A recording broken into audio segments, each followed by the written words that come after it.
Deus não é indiferente ao seu sofrimento, ao meu sofrimento, à minha necessidade e à sua necessidade. Ele ouve, Ele sabe o endereço, Ele vê, aleluia! Então, queridos, há uma palavra muito específica no meu coração, muito preciosa, muito necessária, e eu tenho a plena convicção de que Deus, Ele vai poder abrir os nossos olhos para que vivamos, a partir de hoje, uma nova estação. Sabe, sempre quando nós ouvimos que Deus, Ele está prestes a inaugurar uma nova estação nas nossas vidas, eu sei que isso é algo que nos anima, mas em contrapartida, eu acredito mesmo que tem muito crente que se acostumou com essa frase, de que Deus tem uma fase nova para a sua vida. E sabe, queridos, eu e você não podemos considerar isso como uma frase que é dita, sei lá, de efeito ou de qualquer outra coisa. Todas as vezes que um homem e uma mulher de Deus subir em um altar como esse, você precisa entender que o poder de Deus está operando, e quando uma palavra for liberada, por mais que você tenha ouvido essa mesma palavra N vezes, agora, para hoje, é diferente. Então, Deus quer realmente inaugurar novas estações, novas fases na nossa vida, mas enquanto não entendemos isso ao ponto de dar a Ele uma resposta, nos mantemos na fase velha ou na fase anterior. Eu quero dar um título a essa ministração que eu tenho no meu coração para liberar sobre a sua vida hoje, e o título é: O Bom é Inimigo do Excelente. Quem aqui já ouviu essa frase? O bom é inimigo do excelente. Quem aqui já disse essa frase?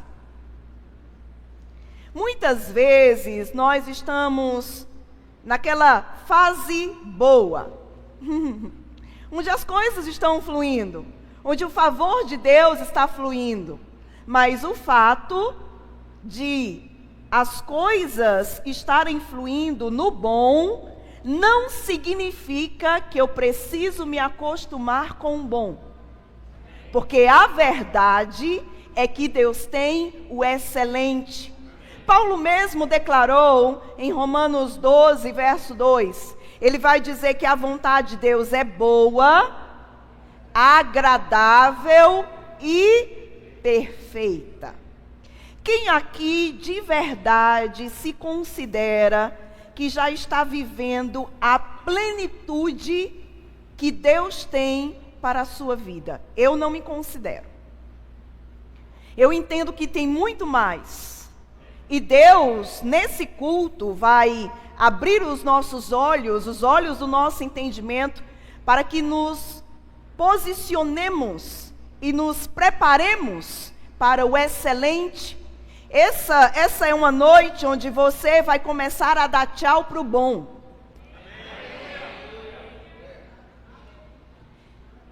Essa é uma noite onde você vai começar a dar tchau para o bom. Por quê? Porque o excelente te aguarda. E sabe, eu quero falar um pouco com você hoje sobre a história do povo de Israel. Essa é uma história, quando Deus os tira do Egito, eles peregrinam um tempo no deserto, rumo ao excelente, rumo a Canaã, rumo à terra prometida, ao lugar que Deus tinha falado há muito tempo atrás. E eu quero começar a ler com você uma passagem que está em Êxodo, capítulo 3, eu quero ler com você o versículo 7, o versículo 8 e o versículo 9. A versão que eu vou estar utilizando é a RA, e diz o seguinte: o cenário aqui é o chamamento de Moisés. Moisés foi o líder levantado por Deus, a fim de tirar o povo da escravidão e conduzi-los à terra prometida. E aqui nós encontramos Deus falando com Moisés e dizendo, a partir do versículo 7, disse ainda o Senhor, certamente vi a aflição do meu povo. Repete comigo, diga, o Senhor vê. Guarda isso no seu coração. Certamente vi a aflição do meu povo, que está no Egito. Deus sabe o seu endereço. Aleluia. Deus vê e Deus sabe o seu endereço. Sabe por que eu estou dizendo isso? Porque tem gente que está numa fase muito ruim. E na fase ruim, o diabo é especialista em declarar: Deus não te vê. Deus não te nota. Cadê o seu Deus? O povo estava há anos escravizado. Quando Deus chega para falar com Moisés, a fim de erguê-lo para resgatar esse povo, Deus diz algo muito importante. Ele disse: eu vi, eu sei o endereço deles. Aleluia. E eu ouvi. Eu vi, eu sei o endereço e eu ouvi. Você pode repetir isso comigo? Diga, Deus me vê. Não, você pode fazer melhor do que isso. Diga, Deus me vê. Ele sabe o meu endereço. E Ele me ouve. Aleluia. Para ensaio ficou bom. Vamos tentar mais uma vez. Repete para estrondar esse lugar. Diga, Deus me vê. Diga, Deus sabe o meu endereço. Agora respira bem fundo e diga, Deus me ouve. Me ouve. Me ouve. Deus te vê. Deus sabe o teu endereço e Ele te ouve. Isso é maravilhoso. Eu não sei o quanto essa palavra te anima, mas ela me anima muito. Porque não importa o que você está passando, a verdade é que Deus está vendo. Deus sabe aonde você mora. E Ele está te ouvindo. Deus disse, eu ouvi o clamor deles. E o clamor era sobre o quê? Senhor, nos tira daqui, nos livra daqui. Sabe, irmãos, agarra isso, pega isso. Deus é aquele que te vê, sabe o teu endereço, te ouve e vai falar com pessoas específicas. Eu não estou falando por falar, eu estou profetizando. Deus te vê, Ele sabe o seu endereço, Ele te ouviu e pega isso. Ele está indo até pessoas como foi até Moisés para dizer, ei, favorece, ajuda, tira de lá.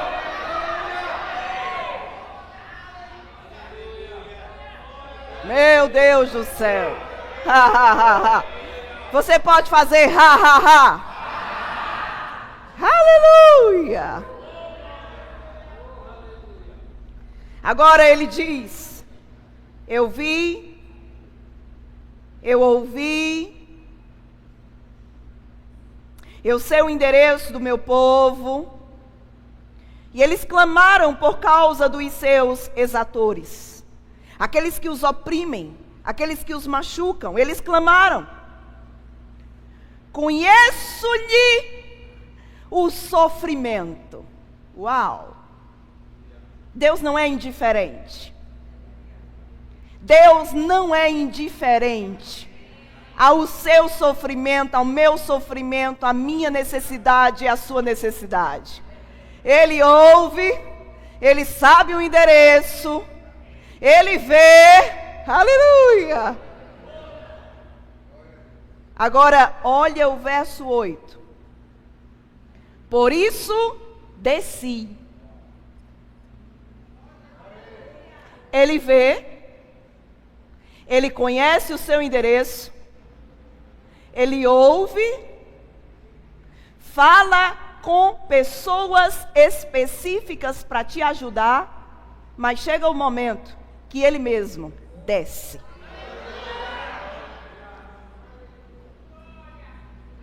Uau! Vamos lá, repete comigo, diga: Deus é aquele que me vê. Deus é aquele que sabe o meu endereço. Deus é aquele que me ouve. Deus é aquele que fala com pessoas para me favorecer. E Deus é aquele que desce. Que desce, que desce, e quando Ele desce, queridos, nada fica do mesmo jeito.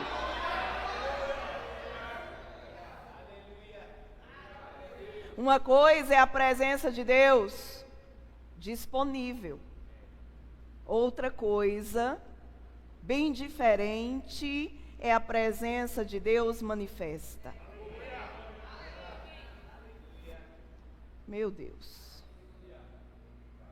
Aí ele diz: desci a fim de livrá-lo da mão dos egípcios e para fazê-lo subir. Quando Deus desce, você sobe.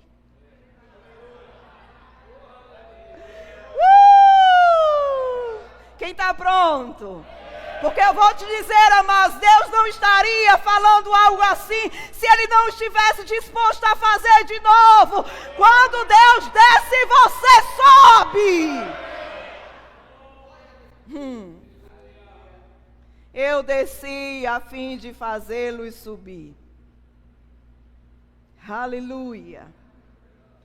Subir, sair daquela terra, da terra da escravidão, para uma terra boa, ampla e que mana leite e mel. Repete comigo: boa, ampla e que mana leite e mel.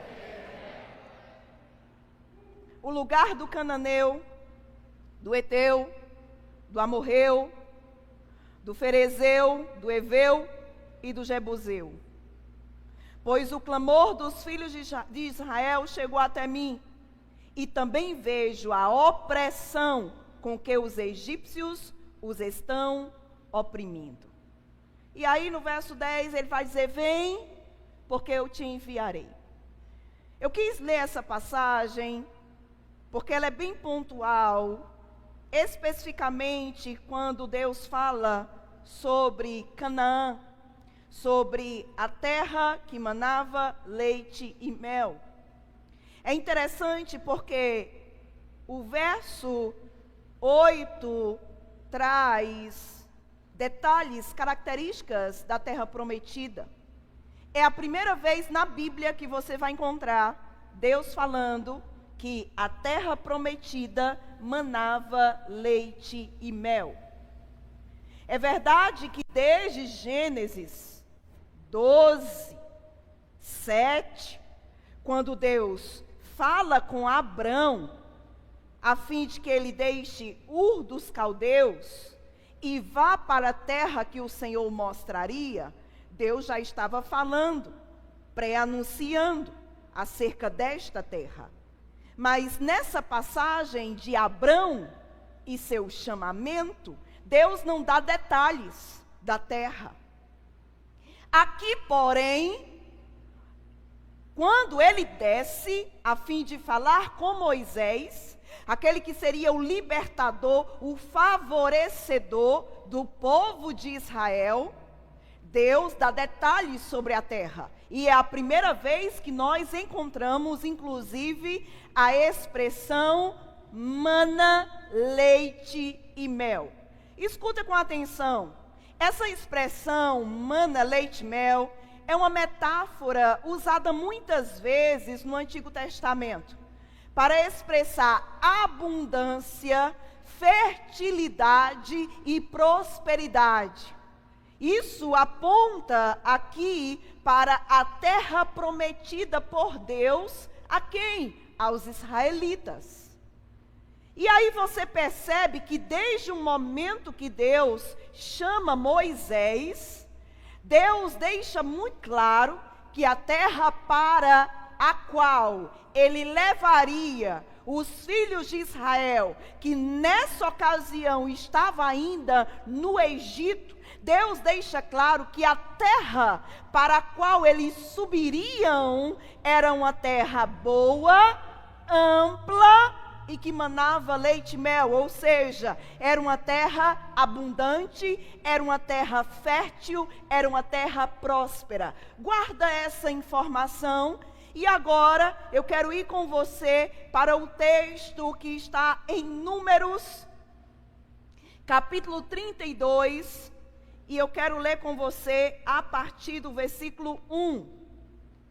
Números 32, verso 1, assim que você abrir, deixa aí e olha para cá, para que eu possa te situar no cenário que nós iremos estudar sobre ele agora. Como vimos, Deus chamou Moisés. Moisés atende ao chamamento de Deus. A maioria das pessoas aqui sabem o que aconteceu. Faraó resistiu por muito tempo, a fim de não deixar o povo ir, mas o Senhor com mão forte, porque a mão de Deus é forte. O Senhor com mão forte tira o seu povo do Egito. E agora, presta atenção, uma vez que eles saem do Egito, a Bíblia vai falar que eles peregrinam no deserto, rumo à terra prometida, rumo à terra de Canaã.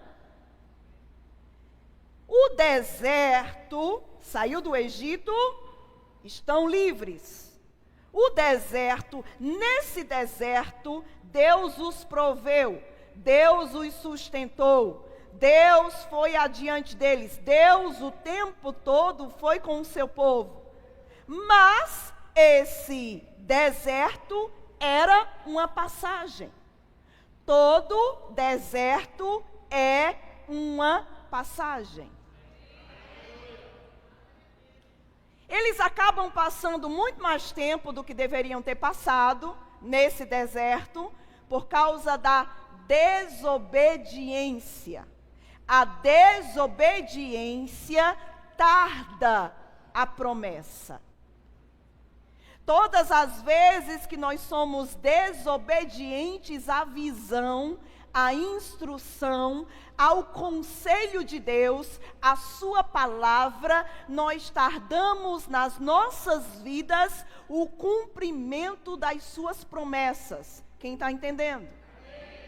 Por isso que a obediência é indispensável.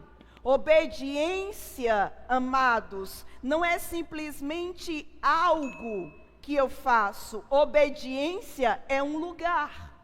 É um lugar que, como crente, eu decido habitar.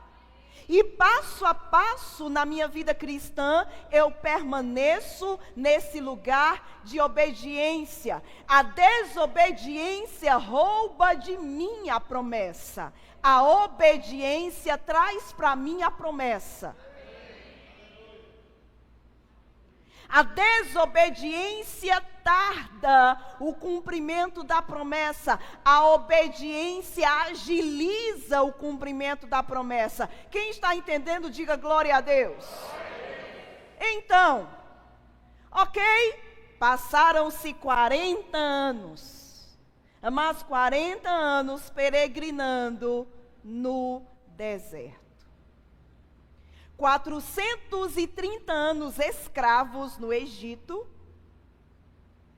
libertos pelo Senhor com mão forte, através do seu servo Moisés.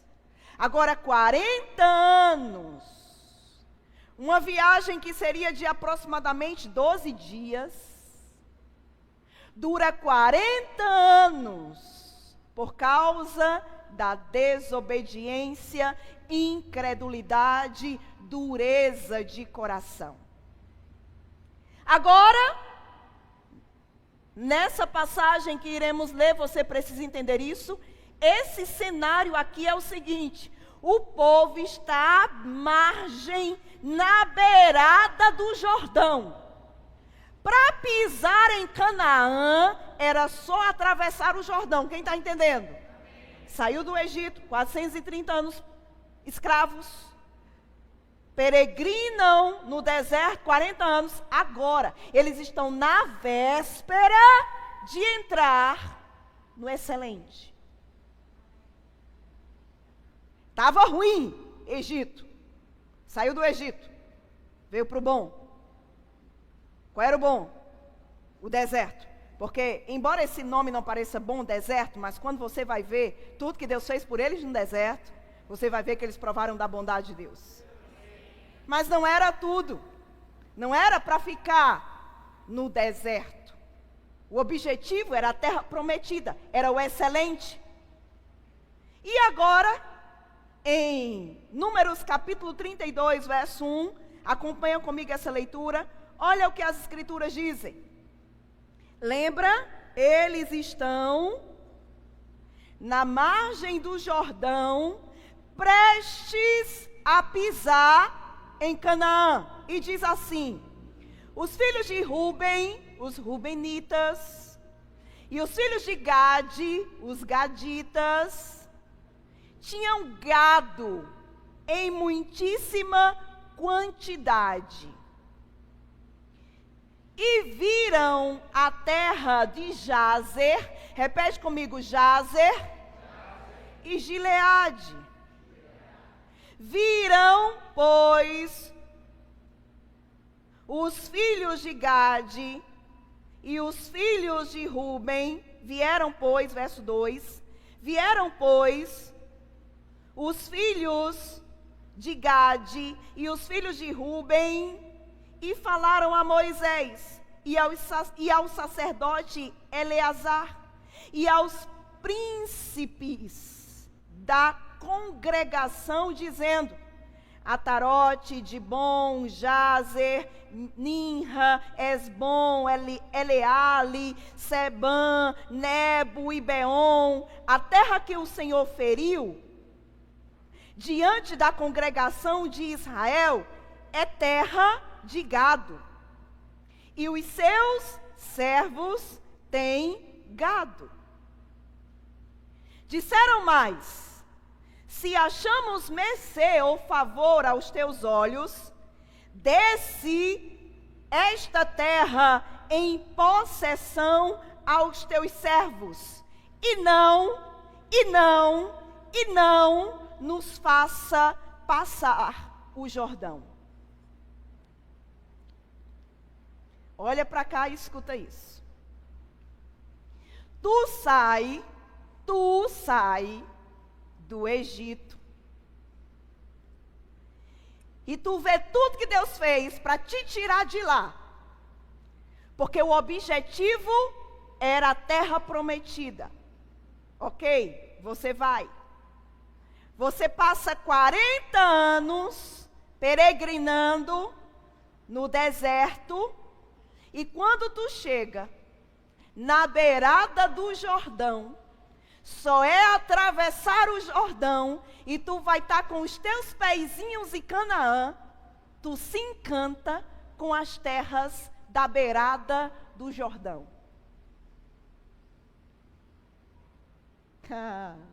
Você vai entender esse negócio aqui. Porque tem muito crente que recebeu promessas de Deus. Tem muito crente que sabe o destino final, mas se interteu na beirada do Jordão. Se interteu no bom. Olha isso. Esses homens chegam, os da tribo de Ruben, os rubenitas, os da tribo de Gade, os gaditas, e na continuidade você vai ver que também entra nesse moído aqui a meia tribo de Manassés. Então, esse povo tem gado, muito gado, como nós acabamos de ler. Quando eles chegam na beirada do Jordão, lá está a terra de Jazer e lá está a terra de Gileade. Eles olham para aquela terra e eles dizem: a terra é boa para gado. Olha, boa para o meu comércio. Eu trabalho com gado. Vou ficar por aqui. Para que atravessar o Jordão? Ter mais esforço. Lutar para tirar de lá o povo de lá. Se eu tenho Jazer e se eu tenho Gileade. Agora escuta o que eu vou te dizer. Se você ler a história, você vai perceber que Deus os fez conquistar Jazer, Gileade e todas as terras que lemos versículos anteriores, que eram na beirada do Jordão. Eu não estou dizendo que isso aqui não foi Deus que te deu. Isso aqui, o bom, foi Deus que te fez chegar nele. Mas você não pode se conformar com ele, porque o excelente está depois do Jordão. Eles tiveram que lutar para tirar de Jazer e de Gileade o povo. Aqueles que ali habitavam. Teve esforço. E Deus foi com eles. Mas não era para parar em Jazer e em Gileade. Agora eu paro aqui e te faço uma pergunta. Quem são para você Jazer e Gileade? Onde foi que você acampou quando deveria prosseguir? Onde foi que você colocou o seu comércio? Quando Deus tem algo maior para você, quando Deus desde o princípio falou com Abrão, o destino não era Jazer, não era Gileade. Eu vim aqui como boca de Deus nessa noite para despertar o seu destino profético. Rose, o que é o meu destino profético? É aquilo que Deus disse que você ia viver. É aquilo que Deus proferiu pela boca de homens e mulheres santos. É aquilo que o próprio Deus falou com você.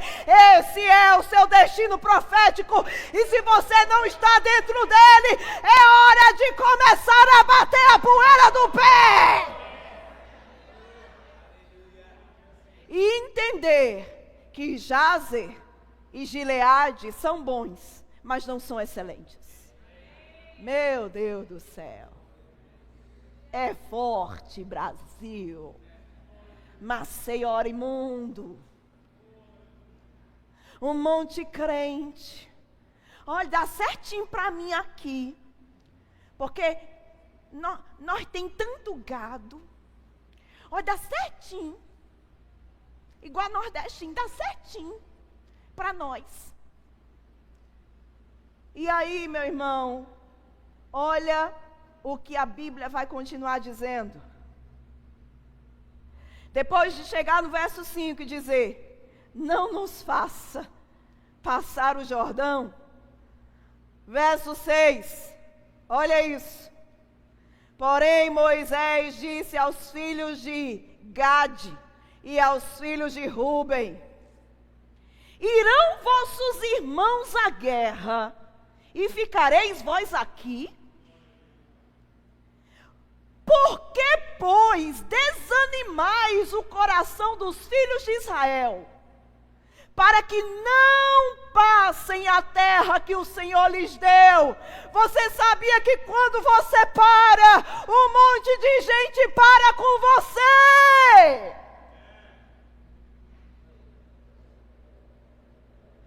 Assim fizeram vossos pais, quando os enviei de Cades Barneia a ver esta terra. Chegando eles até o vale de Escol e vendo a terra, descorajaram o coração dos filhos de Israel, para que não viessem à terra que o Senhor lhes tinha dado. Então a ira do Senhor se acendeu naquele mesmo dia, e o Senhor jurou dizendo: Certamente os varões que subiram do Egito de 20 anos para cima não verão a terra que prometi com juramento a Abraão, a Isaque e a Jacó, porquanto não perseveraram em seguir-me. Exceto Calebe, filho de Jefoné, o quenezeu, e Josué, filho de Num, porque perseveraram em seguir ao Senhor. Pelo que se acendeu a ira do Senhor contra Israel, e fê-los andar errantes pelo deserto 40 anos, até que se consumiu toda a geração que procedera mal perante o Senhor.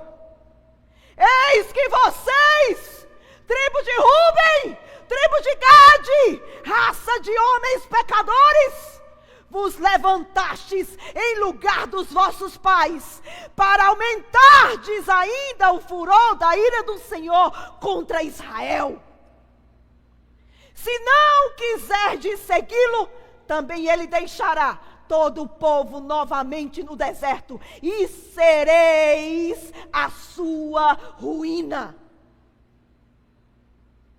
Então se chegaram a ele e disseram: edificaremos. Olha aqui o que os da tribo de Ruben e os da tribo de Gade dizem em resposta a essa fala de Moisés. Edificaremos, verso 16, currais aqui para o nosso gado, e cidades para as nossas crianças. Porém nós nos armaremos, apressando-nos diante dos filhos de Israel, até que os levemos ao seu lugar, e ficarão as nossas crianças nas cidades fortes, por causa dos moradores da terra. Não voltaremos para essa terra que queremos, para nossa casa, até que os filhos de Israel estejam de posse, cada um da sua herança, porque não herdaremos com eles. Não queremos herdar com eles, não herdaremos com eles do outro lado do Jordão, nem mais adiante, porquanto já temos a nossa herança deste lado do Jordão ao oriente. Escuta isso, olha para cá. Esses homens, quando seus pais, lá atrás, na história do povo de Israel, 12 espias foram enviados por Moisés lá atrás, a fim de que olhassem e espiassem a terra de Canaã. 12 homens, 12 líderes.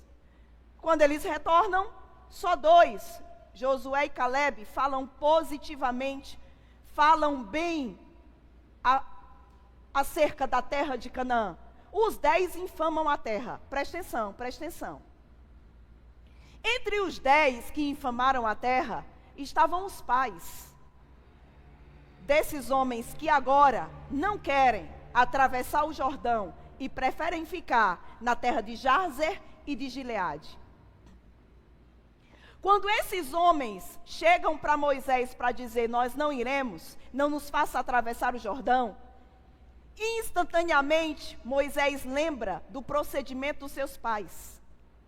Porque os seus pais, por não acreditarem que Canaã de fato era a terra prometida, e não se dispor a ir e tomar posse dela, morreram no Egito. E não pisaram posteriormente em Canaã a fim de tomar posse da herança. Eles morreram. Quando isso aconteceu, esses homens aqui eram pequenos. Mas à medida que eles foram crescendo, eles foram ouvindo que os pais deles foram em Canaã um dia e a terra não era tão boa assim. Era uma terra que devorava os seus moradores. Isso foi ficando embutido na mente dessas crianças que passaram a ser adolescentes, jovens e agora eram homens adultos que tinham formado família. Mas a mensagem de seus pais ficaram embutidas em suas mentes. Tanto é que quando Moisés vai lidar com eles, ele diz: raça de pecadores, Vocês se levantaram no lugar dos pais de vocês para dar prosseguimento à rebeldia que eles tiveram. Escuta o que eu vou te dizer. Esses homens, depois dessa postura de Moisés, porque Moisés deixa claro, sabe por que o povo passou 40 anos no deserto? Por causa dos pais de vocês. Porque quando os pais de vocês infamaram a terra, a ira de Deus se acendeu. E o Senhor permitiu que, por 40 anos, a promessa não se cumprisse. Até que toda geração que duvidou dele fosse consumida. Todos morreram. Agora vocês estão aqui, homens feitos, mas têm a mesma postura pecadora que o pai de vocês tiveram. Agora fiquem sabendo, se vocês não forem, vocês vão desanimar o povo. A ira de Deus vai se acender novamente e Israel vai ser impedido de herdar a promessa. Porque quando eu paro, quando você para, muita gente para com a gente. Você não é responsável só pela sua vida. Embutido na sua obediência, milhares e milhares serão tocados e alcançados. Mas embutido na sua desobediência, milhares e milhares vão ser desencorajados.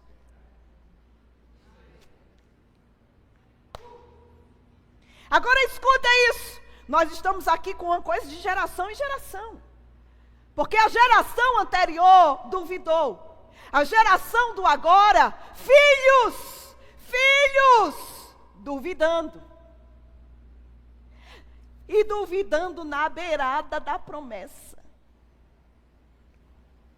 Quando eles escutam isso, as palavras de Moisés são pesadas demais.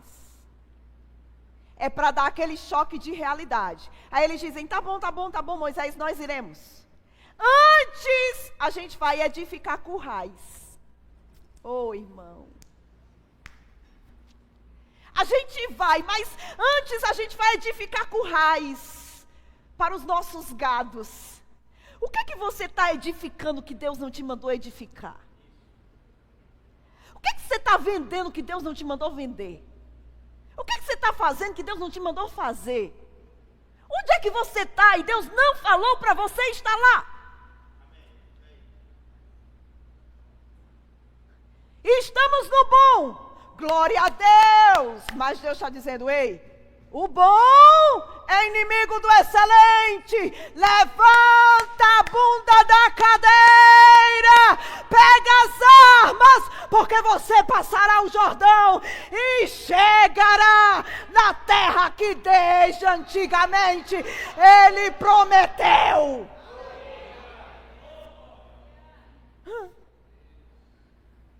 Quando eles veem que não tem jeito, eles se propõem a ir. Mas eles dizem, antes, vamos edificar currais, presta atenção.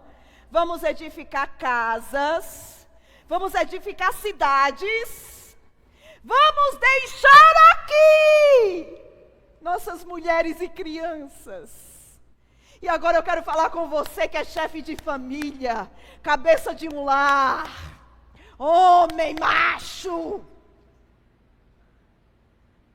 Por causa desses pais, homens, líderes, que tomaram a decisão de não ir para o lugar onde Deus disse que eles deveriam ir. Por causa deles, os filhos deles e as mulheres deles, nunca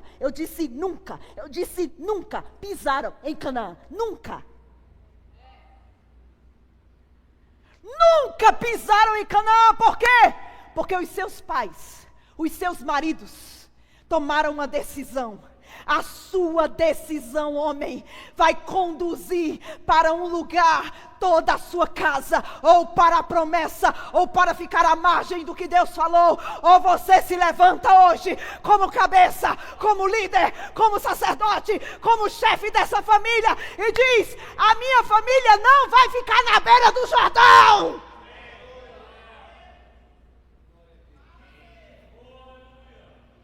Eu irei, eu lutarei, eu tirarei aqueles que ali habitam, e eu me apossarei. Eles foram, lutaram com o povo de Israel, conquistaram Canaã, e voltaram. Mas os seus filhos, suas mulheres, nunca viram Canaã. Nunca pisaram em Canaã. E escuta com muito cuidado o que eu vou te dizer. Será que você está deixando a sua família à margem do Jordão com a sua decisão? Escuta isso. Você precisa. Homem que me escuta, você precisa levar toda a sua casa para o lugar da promessa. Não aceite que seus filhos cresçam fora do propósito de Deus, fora das promessas de Deus. Grande é a sua responsabilidade. A decisão desses líderes não apenas os privou de tomar posse da terra prometida, mas também privou os seus filhos e as suas esposas, que nunca tocaram os seus pés nas promessas de Deus. Porque eles tomaram a decisão: nós ficaremos aqui. Já que você está com esse showzinho, Moisés, a gente vai. Mas fique sabendo, nós não queremos Canaã. Nós não queremos a terra que Deus disse. Nós queremos Jazer. E nós queremos Gileade. Agora, escuta isso. E eu estou começando a finalizar. Quando Deus fala com Abrão em Gênesis 12:7, Deus não cita Jazer nem Gileade. Desde Abrão, Deus havia prometido dar a terra de Canaã como herança ao seu povo. Canaã, a terra prometida, era o centro da vontade de Deus. Era a herança preparada para o povo após 430 anos de dura escravidão. Era a terra da aliança. Deus fez aliança com Abraão, Deus fez aliança com Isaac, Deus fez aliança com Jacó, e em todas essas alianças a terra prometida foi mencionada. Canaã era a terra da aliança. A terra prometida era a terra do descanso. A terra prometida era a terra do propósito profético. Era o destino profético que Deus traçou para esse povo desde Abrão. Quando nós avançamos, você vai entender. Jazer, Gileade, a terra que era boa para gado, e os da tribo de Ruben, os da tribo de Gade e a meia tribo de Manassés, essa terra com a qual eles se encantaram, essas terras com as quais eles se encantaram, essas terras, queridos, eram terras férteis, sim, com bons pastos, sim, mas nunca foram parte da promessa original. Foram resultados de escolha humana, baseada em comodidade material e não em obediência espiritual. Tem um monte de gente na comodidade material. Não, Rose, eu estou aqui assim, sabe? Mas eu tenho provisão aqui, eu tenho um bom salário aqui. Mas a pergunta é aqui que Deus quer você? É nessa estação, é parado aqui que Deus quer você? É parado em Jazer e em Gileade? Ou é avançando, cruzando o Jordão e pisando na terra que Ele prometeu? Muita gente baseada em comodidade espiritual. Comodidade material, perdão. Mas eu vim te incitar a uma obediência espiritual. Avançar para a terra prometida dizia respeito sim a abrir mão da terra boa para gado. Mas a verdade é que Canaã era incomparavelmente melhor do que as terras de Jazer e do que as terras de Gileade. Canaã representava o cumprimento da jornada de fé. Jornada de fé, era o cumprimento da jornada de fé. A terra prometida significava conquista espiritual. Cruzar aquele Jordão era viver pela fé, era andar pela fé, era ir pela fé, era confiar nas promessas de Deus, acima das circunstâncias. Era viver a plenitude, era desfrutar do excelente. Por isso os filhos de Rúben e Gade pararam. Enquanto isso, em contrapartida, os filhos de Rúben, a tribo de Rúben e a tribo de Gade, pararam antes da promessa. O que tem de gente parando antes da promessa? Pararam antes da promessa. Tomaram uma decisão precipitada, baseada em uma realidade momentânea. Escolheram a facilidade do agora, em vez da excelência do futuro com Deus. O que é que você tem escolhido? Pergunta. Isso faz parte do destino profético que Deus tem para você? Ou faz parte dos seus planos meramente naturais e materiais?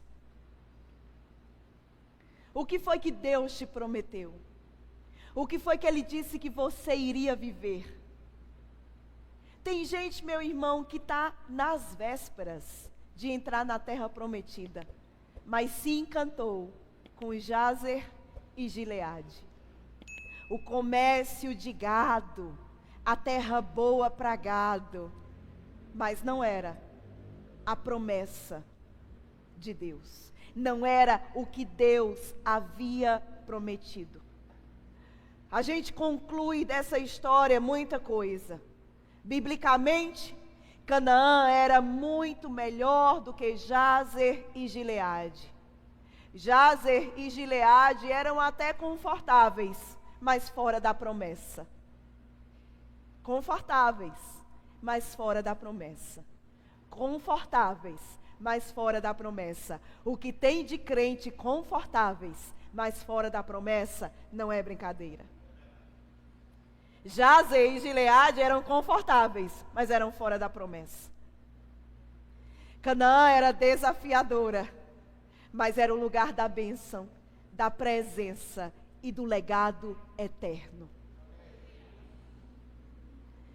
Hoje, como eu falei, muitos filhos de Deus vivem como os filhos de Rúben e os filhos de Gade. Param na bênção parcial.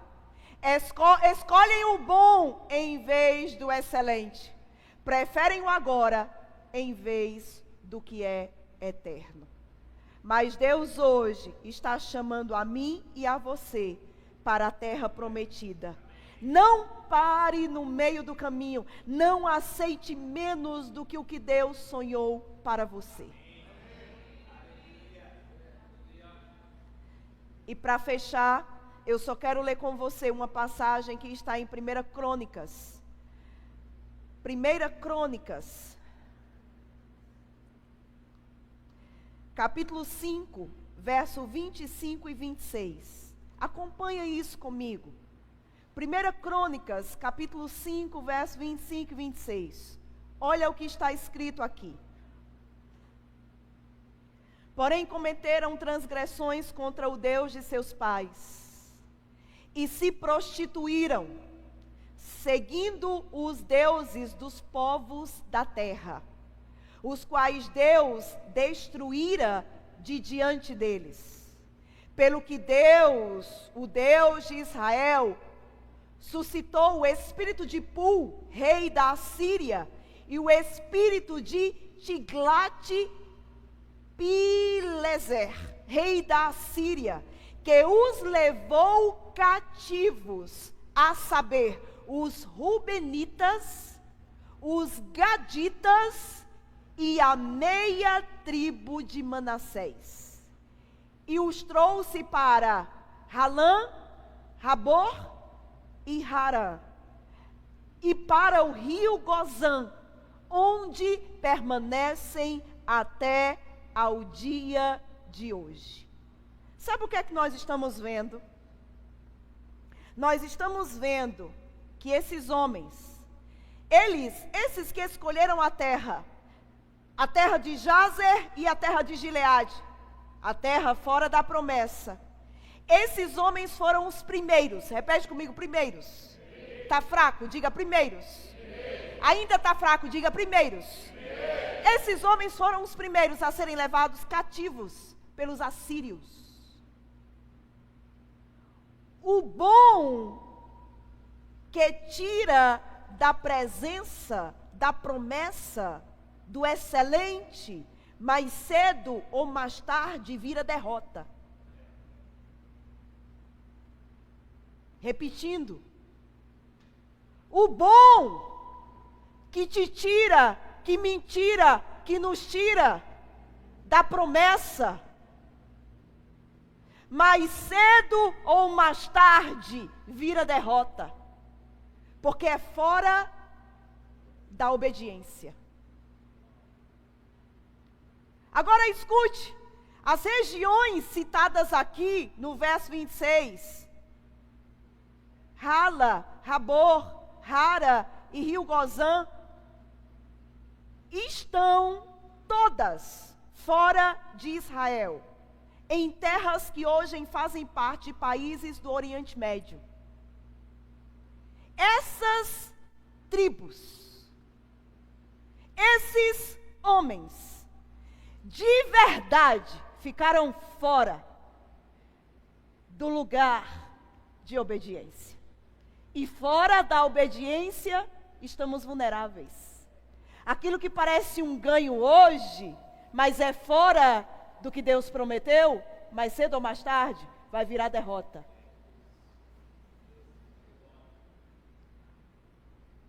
Isso mostra que a escolha pelo bom, fora da promessa, vira prejuízo. Você pode repetir isso comigo? Diga: a escolha pelo bom. Está fraco, meu irmão, você pode fazer melhor do que isso. Diga: a escolha pelo bom. Fora da promessa. Mais cedo ou mais tarde, vira prejuízo.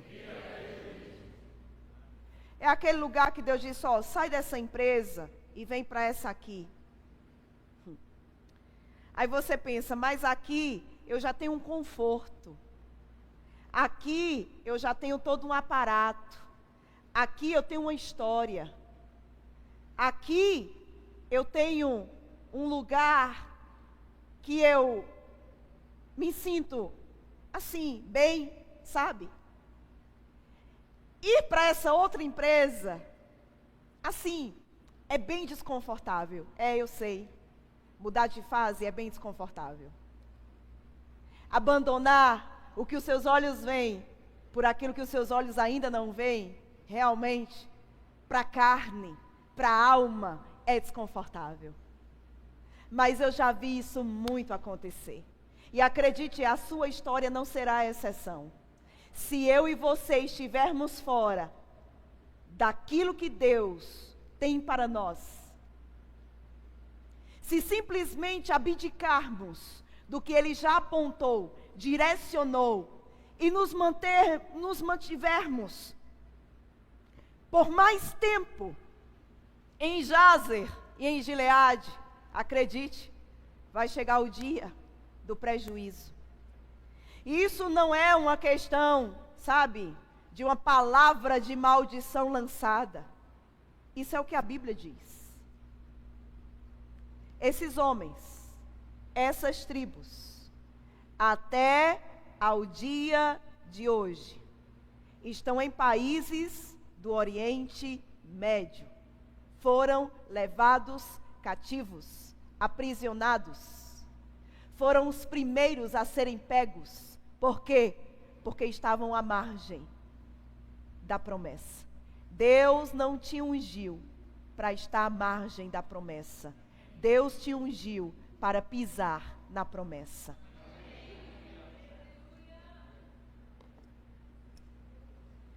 O Deus que te chamou e falou para você, grupo de música pode vir, falou para você sobre a terra prometida. Acredite, tem gigante lá. Tem gigante lá. Tem as dificuldades de atravessar o Jordão. Tem as dificuldades de atravessar o Jordão. Por isso que muita gente pensa assim, rapaz, olha a idade que eu já estou. Olha a idade que eu já tenho. Rapaz, deixa eu aqui mesmo.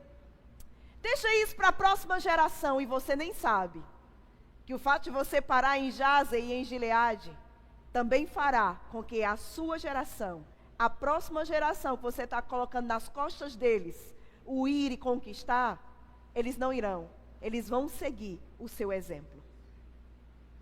Eles vão seguir a sua desistência. Eles vão seguir a nossa covardia. Eles vão seguir a nossa desmotivação. Eles vão ficar sabendo que você já avistou como é mais ou menos a terra. E assim, sabe, cá para nós, não é esse negócio todo não. Mentira. Desde o primeiro momento Deus disse, a terra é boa, a terra é ampla e a terra mana leite e mel. Tem gigante lá? Tem. Mas escuta, e eu vou fechar com isso, escuta com muito cuidado que eu vou te dizer. Tem gigante lá? Tem. Interessante que quando Deus chama Abrão, ele fala sobre a terra prometida. Chama Moisés, ele fala sobre a terra prometida. Deus não fala sobre os gigantes da terra. Por quê? Porque Deus não quer que você se preocupe com aquilo que é demanda dele. Qual é a sua demanda? Confiar, acreditar e avançar.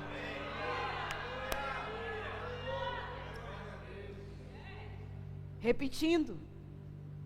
Quando Deus, desde Abraão, Gênesis 12, 7, fala, sai da tua terra, da tua parentela, vai para a terra que eu te mostrarei. As gerações vêm, Abraão, Isaque, Jacó. E Deus sempre falando, apontando o destino profético. Mas alguém precisava se levantar. Deus viu a aflição, sabia o endereço da aflição, ouviu a oração do povo e desceu para levantar um libertador, Moisés. Quando Deus chega para Moisés, ele diz, Moisés, a terra é, eu desci para fazer você subir. Porque a terra que eu prometi a Abraão, a Isaac, a Jacó, é uma terra boa, ampla e que mana leite e mel. Deus diz, alguns homens habitam lá, mas ele não fala de gigantes. Por que Deus não fala de gigantes? Por que Deus não fala dos grandes gigantes que vamos ter que lidar lá na terra prometida? Simples. Porque Ele não quer que você se preocupe com aquilo que não é sua demanda. O que é demanda dEle, Ele resolve.